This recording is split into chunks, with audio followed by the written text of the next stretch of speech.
இன்று எல்லோரும் மகிழ்ச்சியாக இந்தியா முழுவதும் இருந்து தேசிய பொதுக்குழுக்காக வந்திருக்கிறார்கள். மாவட்ட தலைவர்கள் உட்பட அழைக்கப்பட்டிருக்கிறார்கள். தமிழ்நாட்டிலிருந்து மட்டுமே 520 பேர் வந்திருக்கிறோம். 12,000 பேருக்கு மேலே ஒட்டுமொத்தமாக கலந்து கொள்கிறதாக ஒரு கணக்கு இருக்கிறது. இது மிக உற்சாகத்தோடு 2019 தேர்தலை எதிர்கொள்வதற்காக ஒரு உற்சாகப்படுத்தும் ஒரு மிகப்பெரிய கூட்டமாக இருக்கும் இது. அது மட்டுமல்ல, வருங்காலத்தில் தேர்தலை எப்படி எதிர்கொள்வது என்பதை கட்சியின் மூத்த தலைவர்களிடமிருந்து அடிமட்ட நிர்வாகிகள் வரை தெரிந்து கொள்வதற்கான கூட்டமாகவும் இருக்கும். இப்போ இதில் நாடாளுமன்ற தேர்தலுக்கான கூட்டணி வியூகங்கள் வகுப்பது, பூத் கமிட்டிகள் அமைப்பது, அது தொடர்பாக விவாதிக்கப்படுமா? இல்லை, பூத் கமிட்டிகள் அமைப்பதை பற்றி விவாதிக்கப்படும். ஆனால் கூட்டணி பற்றியெல்லாம் விவாதிப்பது மாநில தலைவர்கள் மற்றும் அகில பாரத நிர்வாகிகள் கூட்டத்தில் தான் அதை பற்றி பேசுவோம். அது ஏற்கனவே ஒரு 20 நாட்களுக்கு முன்னால் ஒரு கூட்டம் நடைபெற்றது. வருங்காலத்தில் அதற்கான கூட்டம் நடைபெறும். ஆனால் இது ஒரு பொதுவான தேர்தலை எதிர்கொள்வதை பற்றிய ஒரு கூட்டம். தேர்தலுக்கு இன்னும் 2 மாதங்கள் இருந்தாலும் கூட கூட்டணி தொடர்பான விஷயங்கள்லாம் இப்போதே வர தொடங்கியிருக்கு. இது பிரதமர் நரேந்திர மோடி எங்கள் ஆப்ஷன்ஸ் எல்லாம் ஓப்பனாக இருக்குன்னு சொல்லியிருக்காரு. இன்னைக்கு ஸ்டாலின் அவர்கள்ட்ட இதை பற்றி கேட்குற போது சொல்லியிருக்காரு, அவர் மோடி தலைமையிலான பாரதிய ஜனதாவோடு ஒருபோதும் கூட்டணி கிடையாதுன்னு ரொம்ப திட்டவட்டமாக சொல்லியிருக்காரு.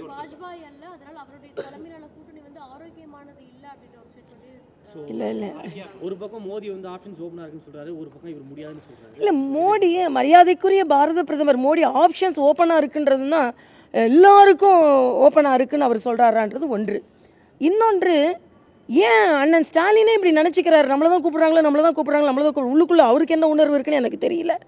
ஒரு சாதாரண தொண்டர் கேட்டார், நானும் தான் அந்த கூட்டத்தில் இருந்தேன், இதை மாதிரி கூட்டணி பேச்சுவார்த்தைகள்லாம் நடக்குது, ஒரு யூகங்கள் எங்களுக்கு தெரிகிறது என்று சொல்லும் பொழுது தெளிவாக பாரத பிரதமர் சொன்னது, ஒன்று, நமக்கு ஏற்கனவே கூட்டணி அமைப்பதற்கான வழிகாட்டு முறையை வாஜ்பாய் அவர்கள் நமக்கு கொடுத்திருக்கிறார்கள். அதே மாதிரி 2, இப்பொழுதுக்கு அதை பற்றி நீங்களாம் கவலைப்பட வேணாம், நம்ம கூட்டணி அமைப்போம், ஆனால் நீங்கள் எல்லாரும் அடிமட்ட வேலையை செய்யுங்க, திட்டங்களை மக்களிடம் எடுத்து செல்லுங்கள், எல்லாவற்றையும் விட பெரிய கூட்டணி மக்களுக்கான கூட்டணி, மக்களோடு உள்ள கூட்டணி அப்படின்னு சொன்னார். ஆக இதைத்தான் அவர் 3 பிரிவாக தெளிவாக சொன்னார். அதனால் நண்பர்கள் என்று சொன்னார்கள். திமுக மறுக்க முடியாது, பாஜகவோட ஆட்சியில் இருந்தாங்கன்றதை மறுக்க முடியாது. இன்றைக்கி மரியாதைக்குரிய வாஜ்பாய் அவர்கள் எவ்வளவு மதிக்கப்பட்டார்களோ, எவ்வளவு துதிக்கப்பட்டார்களோ, அதே மாதிரி பலமான தலைவராக மோடி அவர்கள் வலம் வந்து கொண்டிருக்கிறார்கள். அதனால் திராவிட முன்னேற்ற கழகம் ஏதோ அவங்கள கூப்பிட்ட மாதிரி ஏன் அவங்க பதறாங்கன்னு எனக்கு தெரியல. நாங்கள் யார் கூட கூட்டணி அமைப்போம்னு எங்களுக்கு தெரியும். ஒத்த கருத்துள்ளவர்கள் எல்லாம் கூட்டணி அமைப்போம் என்று ஏற்கனவே நாங்கள் சொல்லி வருகிறோம். எங்களது பிரதமரும் அந்த நம்பிக்கை எங்கள் தொண்டர்களுக்கு ஏற்படுத்தி இருக்கிறார்கள். ஆனால் பிரதமருக்கு இருக்கின்ற நாகரீகம் ஸ்டாலினுக்கு இல்லையோ என்பது எனது கருத்து. இல்லை, அதாவது என்னை பொறுத்த மட்டும் நான் பிரதமரின் உரையில் நீங்கள் கேள்வி கேட்டதனால் பிரதமர் நாம் வாஜ்பாய் அவர்கள் வழியில் அப்படின்னு சொன்னார். உடனே திராவிட முன்னேற்ற கழகம் நம்மளை தான் கூப்பிட்றாங்க ஏன் நினைக்கிறாங்க நான் கேட்குறேன். இன்னைக்கு அவங்க ராகுல் காந்தி கூட போய்கொண்டு இருக்கிறார்கள், ஏன் அப்படி நினைக்கணும்? அதுக்கு அவருக்கு அந்த கருத்தை சொல்றதுக்கே இல்லை. அதாவது அவங்களே ஃபுல் ஸ்டாப் வச்சிருக்காங்களே. ராகுல் காந்தியை கூப்பிட்டு ராகுல் காந்தி தான் பிரதமர் என்று சொல்லி ஸ்டாலின் ஃபுல் ஸ்டாப் வச்சிருக்காங்க. நாங்கள் ஒன்று அழைச்சி நாங்கள் அதுக்கு முன்னாலே ஃபுல் ஸ்டாப் வச்சுட்டோம் நாங்கள். அதனால எங்களை பொறுத்த மட்டும் மிக தெளிவாக நாங்கள் சொல்கிறோம், எங்களது அதாவது அது ராகுல் காந்தியை கூப்பிட்டு அவரை பிரதமர் வேட்பாளர் என்று அவர்கள் அறிவிக்கிறார்கள். நம் எல்லோரும் இன்று இந்தியா முழுவதும் பிரதமராக மரியாதைக்குரிய மோடி அவர்கள் தான் இருக்க வேண்டும் என்று நாம் சொல்லிக் கொண்டு இருக்கிறோம். ஒரு சாதாரண தொண்டன் கேட்ட கேள்விக்கு மோடி அவர்கள் இப்படி பதில் சொன்னார்கள். அவர் நாகரிகமாக பதில் சொன்னார். இல்லை, அதைத்தான் சொல்கிறார், அவர் நாகரிகமாக சொன்னார். குறிப்பிட்டு இவங்க தான் அந்த தொண்டர் 3 பேரை குறிப்பிட்டு கேட்டார். ஆனால் மரியாதைக்குரிய மோடி அவர்கள் மிக நாகரிகமாக பரவலாக பதில் சொன்னார்கள். ஆக ஒரு பிரதமராக இருக்கும்பொழுது குறிப்பிட்டு சொல்ல தேவையில்லை என்பதும், ஒரு மாநில தலைவராக இருக்கும் நானும் குறிப்பிட்டு சொல்ல தேவையில்லை என்பதும் எனது கருத்து. இன்னைக்கு அரசியல் சூழ்நிலை வெட்ட வெளிச்சமாக தெரிந்து கொண்டிருக்கிறது. இதில் ஸ்டாலின் ஏன் தனக்கு ஒருவேளை கூப்பிட்டாங்களோன்னு ஏன் இவர் பதறாருன்னு எனக்கு தெரியல.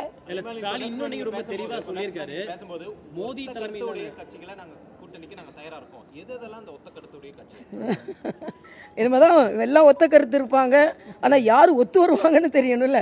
ஆக ஒத்த கருத்து உள்ளவர்கள் ஒத்து வருபவர்களுக்கெல்லாம் பேசுவோம், ஏன்னா கால அவகாசம் இருக்கு. அதனால இல்ல இப்போ ஸ்டாலின் இதையும் ரொம்ப தெளிவாகவும் சொல்லியிருக்காரு. மோடி தலைமையிலான பாஜகவோடு தான் கூட்டணி இல்லைன்னு சொல்லியிருக்காரே தவிர பாஜகவோடு ஒருபோதும் கூட்டணி இல்லைன்னு சொல்லியிருக்காரு. இப்ப என்ன தெரிய வருதுன்னா இவரும் ஆப்ஷன்ஸ் வந்து ஓப்பனா வச்சிருக்காரு. அதைத்தான் நான் சொல்றேன். ஏன் இவரு உள்ளுக்குள்ள, நான் அது முதல்ல அதை தான் சொன்னேன். ஒருவேளை நாளைக்கு மோடி பிரதமர் இல்லைன்னு சொல்லிட்டாங்கன்னா ஒருவேளை அப்ப கன்சிடர் அதாவது அதே மாதிரி வாய்ப்புகள் இல்லை. இன்னைக்கு மரியாதைக்குரிய மோடி அவர்கள் தான் மறுபடியும் பிரதமர் வேட்பாளர். அவர் மறுபடியும் மோடி என்பதை எங்கள் அகில பாரதத்திலிருந்து முழுவதுமான தாரக மந்திரம். நீங்கள் பார்த்தீங்கன்னா இளைஞர்கள் அவர்களோட டிஷர்ட்லேருந்து எல்லாரும் போடுறது மறுபடியும் மோடி அவர்கள் தான். ஏன்னா அது வந்து ஒரு பிரபலமான வார்த்தைகளாகவே இப்பொழுது நாங்கள் ஏற்று வருகிறோம். தமிழகத்திலையும் மறுபடியும் மோடி என்பதைத்தான் நாங்கள் தாரக மந்திரமாக முன்னிறுத்துகிறோம். இது ஸ்டாலின் வந்து திடீர்னு ஒரு கனவு காண்றாரு, என்னன்னு எனக்கு தெரியல. ஏன் அவர் தெளிவாக சொல்லிட்டு போக வேண்டியதானே, பாஜக கூட எங்களுக்கு கூட்டணி இல்லைன்னு. ஏன் இப்போ அதை மாதிரி ஒன்றை சொல்கிறார்? அப்படி என்றால் காங்கிரஸ்காரர்கள் கொஞ்சம் அதை சிந்திக்க வேண்டும் என்று நான் கேட்டுக்கொள்கிறேன். இன்னைக்கு ராகுல் காந்தி பொடி வைக்கிறாருல்ல, ஏன் நான் சொல்றேன்னா, நாங்கள் ராகுல் காந்தியை முன்னிறுத்திட்டோம்ப்பா. இன்னைக்கு என்ன சொன்னாரு? ராகுல் காந்தி முன்னிறுத்திட்டோம், எல்லாரும் எங்க கூட வரணும்னாரு. ஒத்த வார்த்தையில் சொல்லியிருக்கலாம்ல. ராகுல் காந்தியை நாங்கள் முன்னிறுத்தியாச்சு. அப்போ இன்னைக்கு இந்த தலைமை இல்லைன்னா அப்படின்னு ஏன் அந்த ஒரு இது ஆப்ஷனை சொல்றாரு? என்ன ஓப்பனா சொல்றாரு? இல்ல, நீ அவர் தெளிவா சொல்ல வேண்டியதை நான் கேட்கிறேன். ஸ்டாலின் தெரியாதா ராகுல் காந்தி தான் அந்த கூட்டணியினுடைய, அதாவது அங்க இல்ல ஸ்டாலின் தான் பண்ணாரு அப்படின்னு சொல்லும்போது ஓபனா இல்ல, அதாவது நண்பர்கள் என்ற இல்லையே, நண்பர்கள் அதை தான் நான் சொன்னேன். பிரதமர் குறிப்பிட்டு இந்தந்த கட்சி பட்டியலிடல. நண்பர்கள் என்றால் அது ஏன் நினைக்கிறாரு நான் கேட்கிறேன்.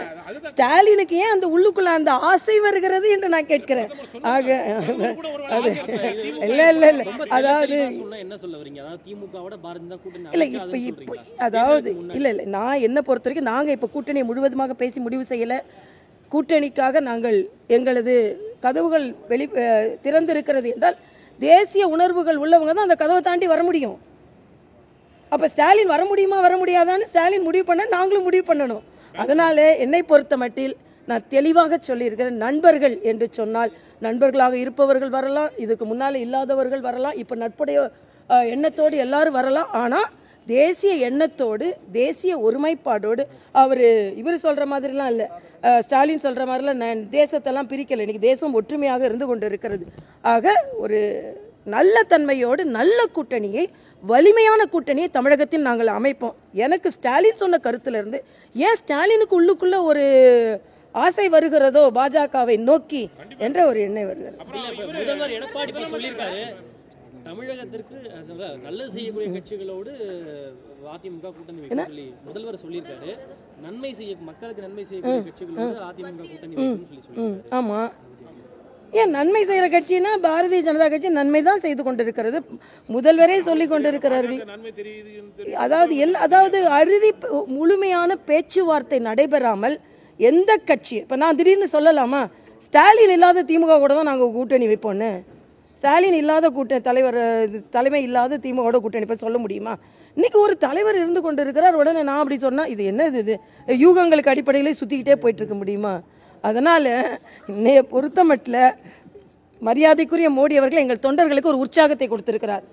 நீங்கள் மக்களோடு கூட்டணி வைங்க, நாங்கள் ஒத்த கருத்துடைய கட்சிகளோடு கூட்டணி வைத்துக் கொள்வோம் என்று. ஆக இதை எப்படியே விட்டுல. ஆனால் இன்னைக்கு ஸ்டாலின் இதை வரிஞ்சு கட்டிட்டு சொல்றது தான் அவர் உள்ளுக்குள்ள ஏதோ ஒரு ஆமா ஆசை இருக்குது. அதே போல சமீபத்தில் 10% இடஒதுக்கீடு மசோதா நிறைவேற்றப்பட்டிருக்கு. தமிழகத்திற்கு விலக்களிக்கணும்னு சொல்லி அதிமுக நிலைப்பாடு, தமிழக பாஜக நிலைப்பாடு என்ன? தமிழ்நாட்டில் இப்போ 69% இருக்கு. இந்த 10% தான் 79 ஆக போகுது. அதிமுக அரசு, தமிழக அரசு இதை வேண்டாங்குது. உங்களோட நிலைப்பாடு என்ன? ஏன்னா உங்களோட நட்பு ரீதியிலான உள்ள கட்சி கூட இதை திராவிட முன்னேற்ற காங்கிரஸ் கேள்வி கேட்டுட்டு எங்ககிட்ட வந்திருந்தா பரவாயில்ல. அவங்க அவங்க இன்னைக்கு நேற்று கனிமொழி சொல்றாங்க அதிமுக பாஜகவோடு இணைந்து அவர்கள் அதற்கு பணியாற்றுகிறார்கள் என்று. ஆனால் காங்கிரஸ் அங்கே ஒத்து போகிறார்கள், இங்கே கனிமொழி எதிர்க்கிறார்கள். ரங்கராஜன் என்ன சொல்றாரு? நாங்கள் ஓட்டு போட்டுட்டு வந்து தான் இங்கே எதிர்க்கிறேன்னு சொல்றாரு.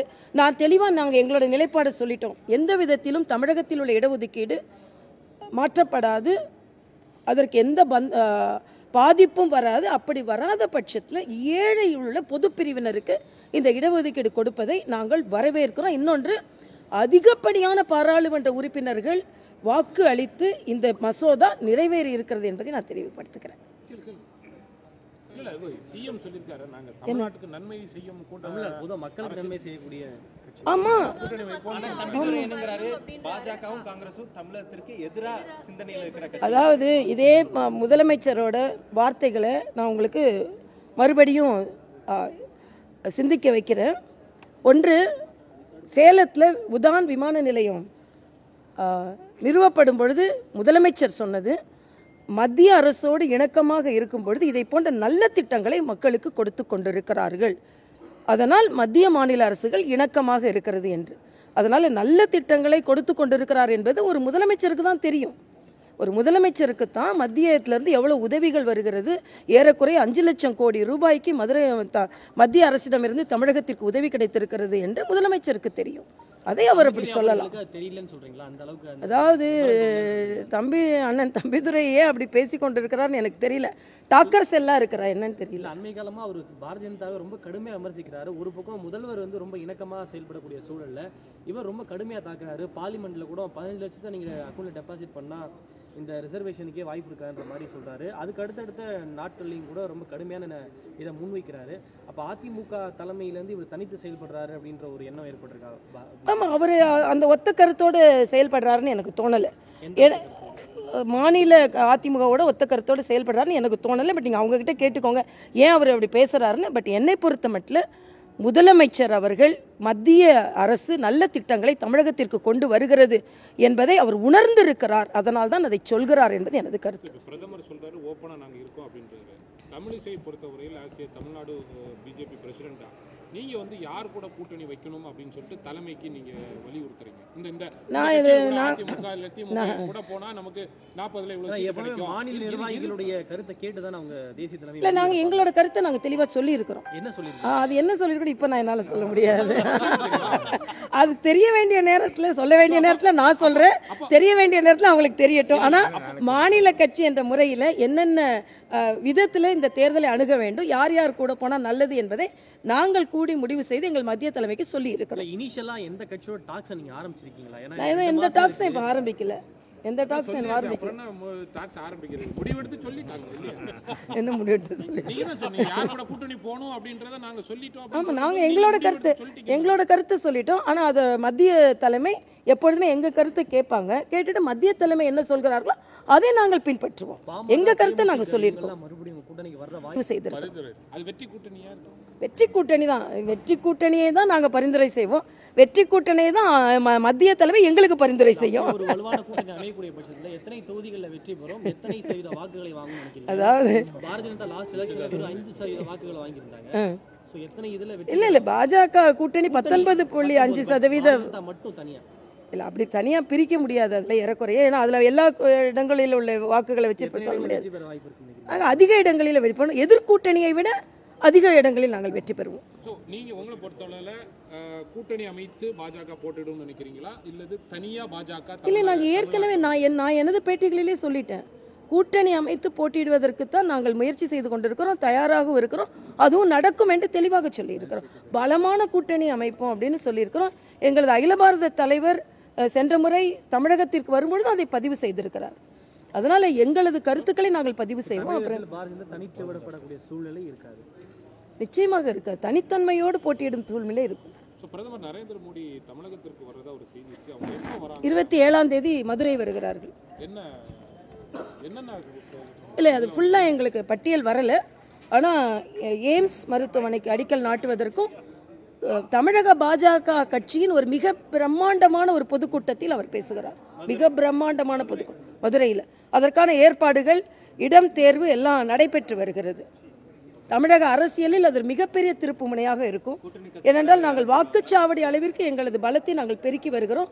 வாக்குச்சாவடி முகவர்களே அதில் 1,00,000 பேரில் கலந்து கொள்வார்கள். நன்றிப்பா, நன்றி.